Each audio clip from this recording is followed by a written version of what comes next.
Let us begin with revision and exam techniques for literature. This is a very important topic.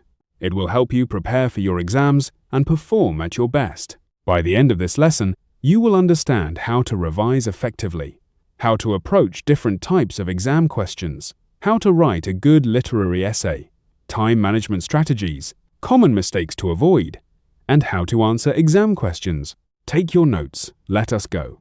First, how should you revise for literature? Revision is not just reading your notes again. It is active engagement with the material. The first step is to organize your materials. Make sure you have notes on all the prescribed texts. You should have summaries of plot, character lists, theme analyses, and notes on style and literary devices. The second step is to reread the texts. You cannot rely on summaries alone. You need to know the texts intimately. Read key passages multiple times. Memorize important quotes. The third step is to practice past questions. Past questions show you what examiners expect. They also help you identify gaps in your knowledge.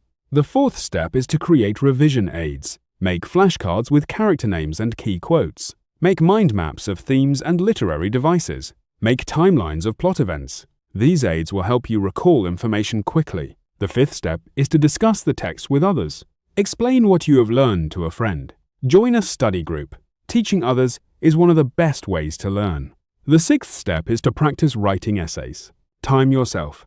Write a complete essay in 40 to 45 minutes. Review your essay. Identify areas for improvement. The seventh step is to take care of yourself. Get enough sleep.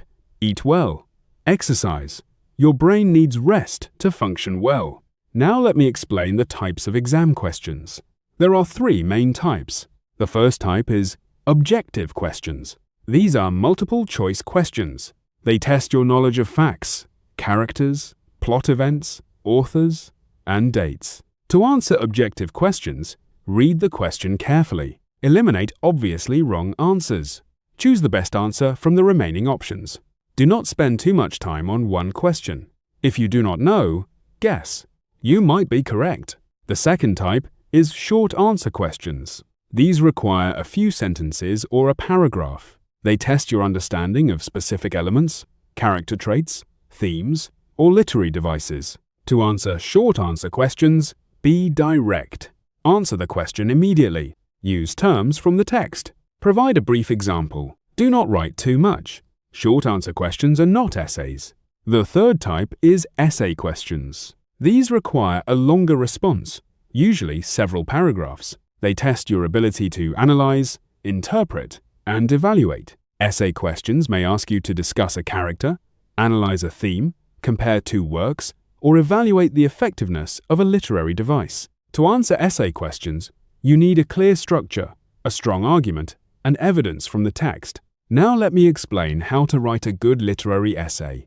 A good literary essay has an introduction, body paragraphs, and a conclusion. The introduction should identify the title and author of the work. It should briefly set the context. It should state your thesis. Your thesis is your main argument. For example, in Purple Hibiscus, Chimamanda Ngozi Adichie uses the character of Kambili to explore the theme of freedom and the search for voice.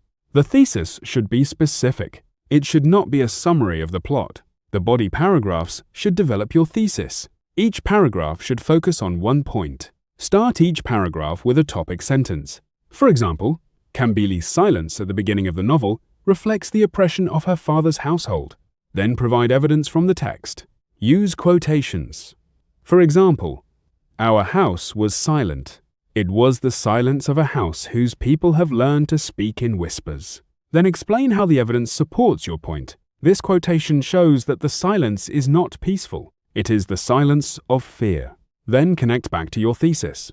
This silence is the starting point of Kambili's journey. She must find her voice to be free. The conclusion should summarize your main points. It should restate your thesis in different words. It should not introduce new ideas. It should leave the reader with a final insight. For example, through Kambili's transformation from silence to speech, Adichie shows that freedom is possible even after trauma.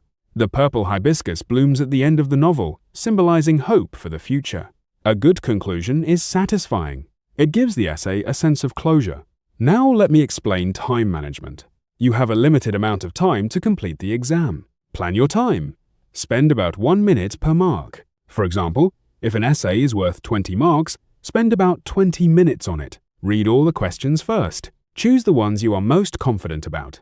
Answer the questions you know best first. This builds confidence. Leave time to review your answers. Check for spelling and grammar errors. Make sure your handwriting is legible. Now let me explain common mistakes to avoid. The first mistake is not answering the question. Read the question carefully. Underline key words. Make sure you address what is being asked. If the question asks you to discuss a character, do not write a summary of the plot. If the question asks you to analyze a theme, do not just list events. The second mistake is lack of evidence. Every point you make must be supported by evidence from the text. Use quotations. Use specific examples. Do not make general statements without proof. The third mistake is poor organization. A good essay has a clear structure. Each paragraph should have one main idea. Paragraphs should flow logically from one to the next. Use transition words like furthermore, however, and in contrast. The fourth mistake is writing too much or too little. Stay within the time limit. Do not write so much that you run out of time for other questions. Do not write so little that you fail to develop your argument. The fifth mistake is neglecting the conclusion. A good conclusion is important. Do not just stop. Do not introduce new ideas. Summarize your argument and restate your thesis. The sixth mistake is using vague language. Avoid words like good, bad, nice, and interesting. Be specific. Use literary terms like protagonist, symbolism, and foreshadowing. The seventh mistake is forgetting the title and author. Always mention the title and author in your introduction. This shows the examiner that you know the work. The eighth mistake is poor grammar and spelling. Write clearly. Use complete sentences. Proofread your work. Now let me give you sample answers to common exam questions. A common exam question asks you to discuss the character of Okonkwo in Things Fall Apart. Here is a sample answer. Okonkwo is the protagonist of Chinua Achebe's Things Fall Apart. He is a great warrior and respected leader. He is hardworking and courageous. But he also has a tragic flaw. He is afraid of being weak like his father. This fear leads him to make terrible decisions. He kills Ikemefuna, a boy who calls him father. He beats his wives. He cannot adapt to change. When the white missionaries arrive, he resists. But the other villagers do not support him. He kills himself. Okonkwo is a tragic hero. He is great, but his flaw leads to his downfall. Achebe uses Okonkwo to explore the theme of inflexibility. Okonkwo cannot change, and so he is destroyed.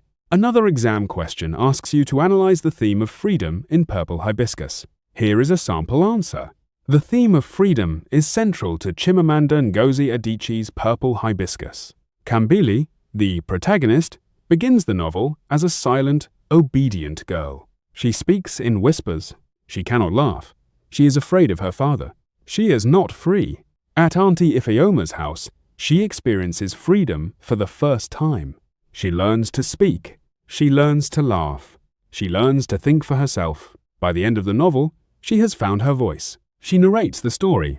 The purple hibiscus symbolizes this freedom. It blooms at the end, representing hope. The novel shows that freedom is possible even after trauma. Kambili's transformation from silence to speech is the central arc of the novel. Another exam question asks you to compare two poems. Here is a sample answer.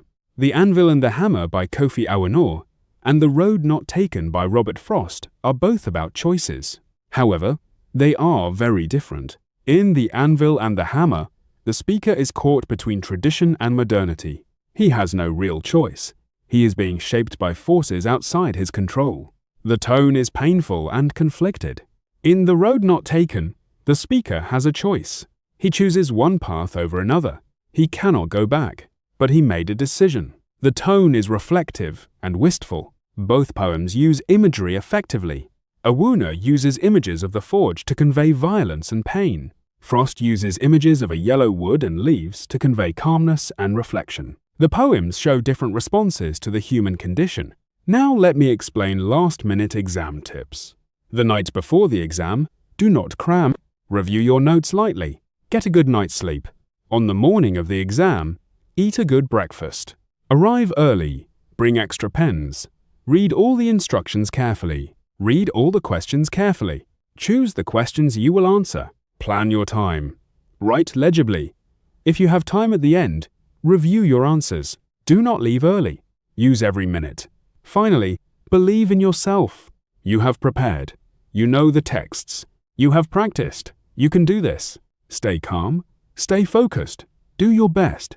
Here is what you need to take away. Revise actively. Organize materials. Reread texts. Practice past questions. Create revision aids. Discuss with others. Practice writing essays. And take care of yourself. Exam question types include objective, short answer, and essay. A good literary essay has an introduction with a thesis, body paragraphs with evidence and analysis, and a conclusion. Manage your time. Avoid common mistakes.